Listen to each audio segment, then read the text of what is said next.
See, this is what I would like to change.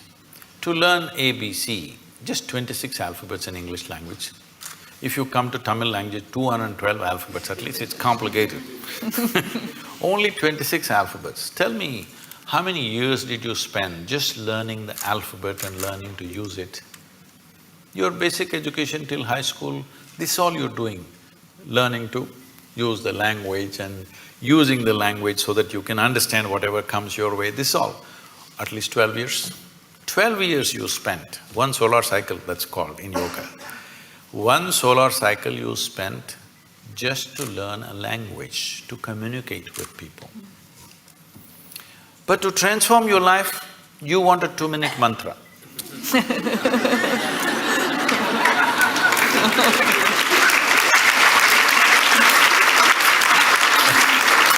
That is what Shiva is trying to say, because certain people told you that if you just utter this so many syllables, everything will be transformed. I'm not saying it is not possible. It is possible because sound has that power to transform if you use the sound right. But what level of preparation are you is the question. If you throw such a small seed somewhere, it'll become a huge tree. But only if the soil is fertile, isn't it? If you put it here on this platform, will it grow? So, what have we done to ourselves? What is the level of preparedness we have? This is the issue. All of you, I could just initiate you into a powerful meditation process just like that in 2 minutes, if only certain level of preparedness was there. But to do this, a few minutes of initiation, normally in our basic program we spend 30 to 32 hours of preparation because everybody has invested in all kinds of identities. People keep asking me, Sadhguru, what is the secret? How did you become like this? I told them, this is all I did. Never identified myself with anything. The moment your intelligence gets identified with something, you must understand this, the nature of the intellect is such, suppose you identify that you're a woman. Now your intellect keeps on doing rounds around that, protecting this gender all the time. Now you'll say, I'm English.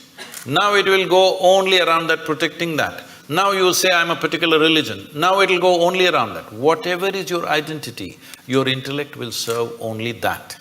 The moment you identify yourself with something, you have subjugated your intelligence to just self-defense and protection and survival. The intellect could have been a penetrating force to reveal life to you. Instead, you're using it to fight life, other life, because it's a defense mechanism. The moment I have an identity, I have to defend it, isn't it? Just to be here, without any sense of who the hell I am, you actually don't know who the hell you are. Hello? Assumed stuff, isn't it? Only because you dip into your memory. So if suppose Mr. Alzheimer visits you, suddenly you don't know who the hell you are. Even now you don't know. This is an assumption based on the accumulated memory. So if you just learn this one thing before you go to bed tonight, everything that you are not, keep it aside and go to bed, okay? Say right now this clothing, is this you? No. So you understand this, not me. It's not that physically you have to keep it aside.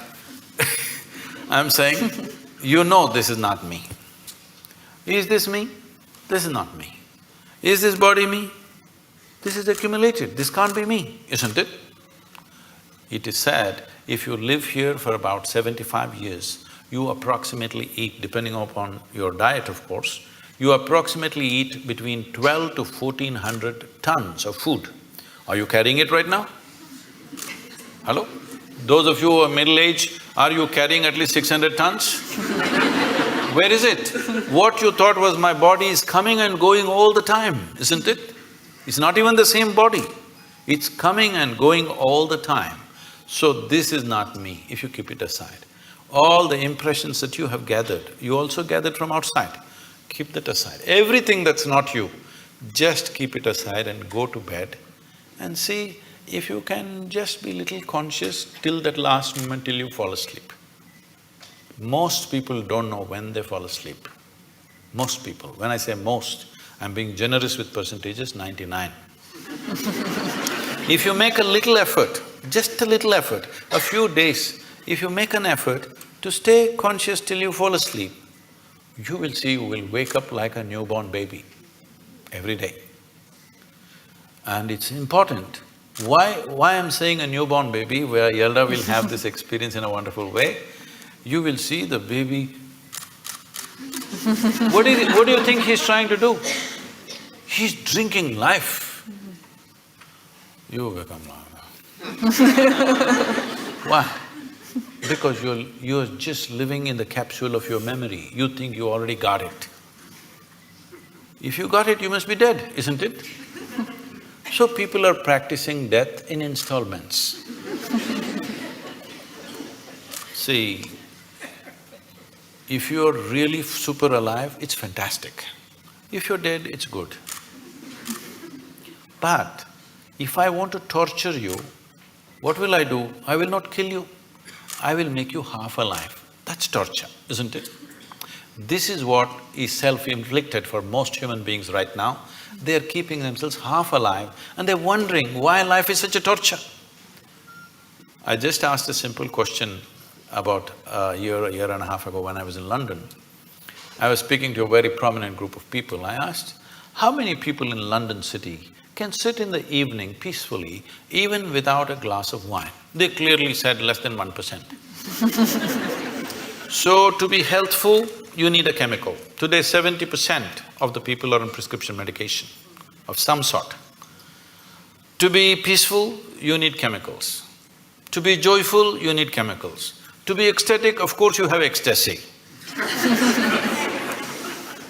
I'm saying for everything, if you need chemicals from outside, this is not a moral issue for me. The concern is this: if 90% of the population is doing chemicals to be healthful, joyful, peaceful, everything, the next generation that you produce will be less than you. This is a crime against humanity. Next generation should be at least one step ahead of us. But if you produce a generation which is behind you, you're seeing this, you're beginning to see this everywhere. If you produce a generation which is less than you have committed a serious crime against humanity. This will happen in a big way if we don't go off chemicals, both prescribed and otherwise.